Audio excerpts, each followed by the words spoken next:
saya Kadeli Saryanti dari kelompok 5 akan mempresentasikan materi faktor-faktor yang mempengaruhi khalayak terhadap media massa.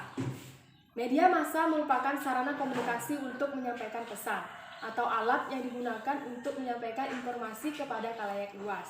Media massa ini dapat berupa surat kabar, radio, maupun televisi.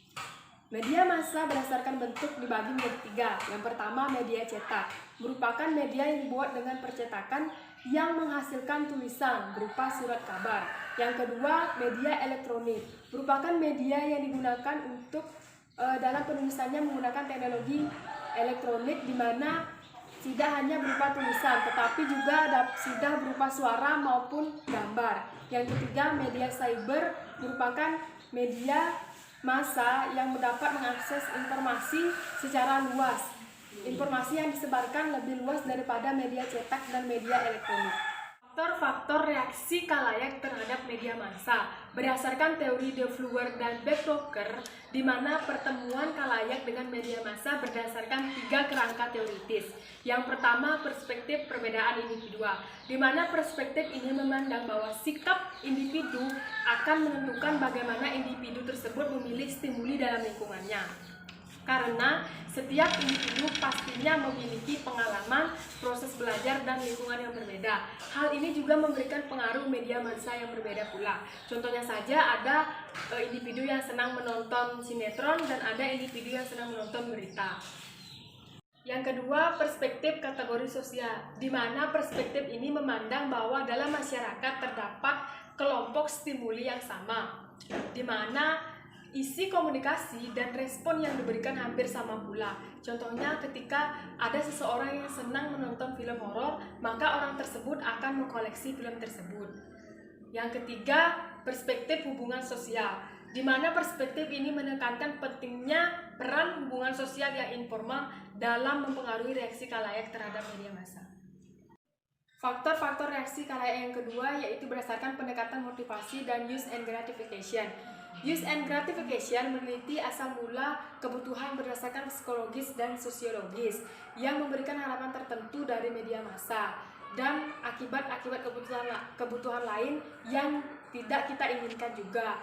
Use and gratification memandang manusia sebagai makhluk yang suprarasional dan sangat selektif. Kemudian, motif kognitif dan gratifikasi media.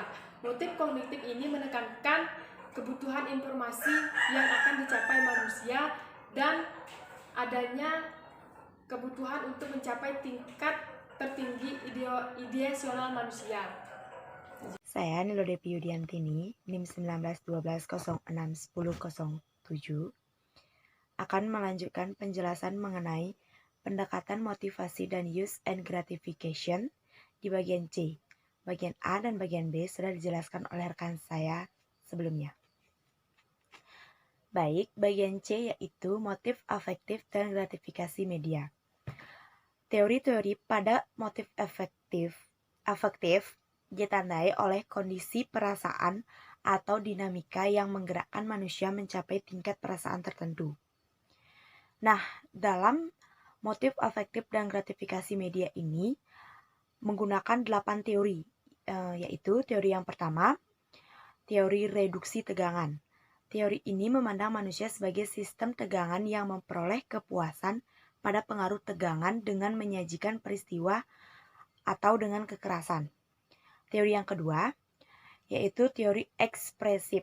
Teori ini menyatakan bahwa seseorang memperoleh kepuasan dengan mengungkapkan eksistensi dirinya, atau dalam kata lain menampilkan perasaan atau keyakinan yang ada di dalam dirinya.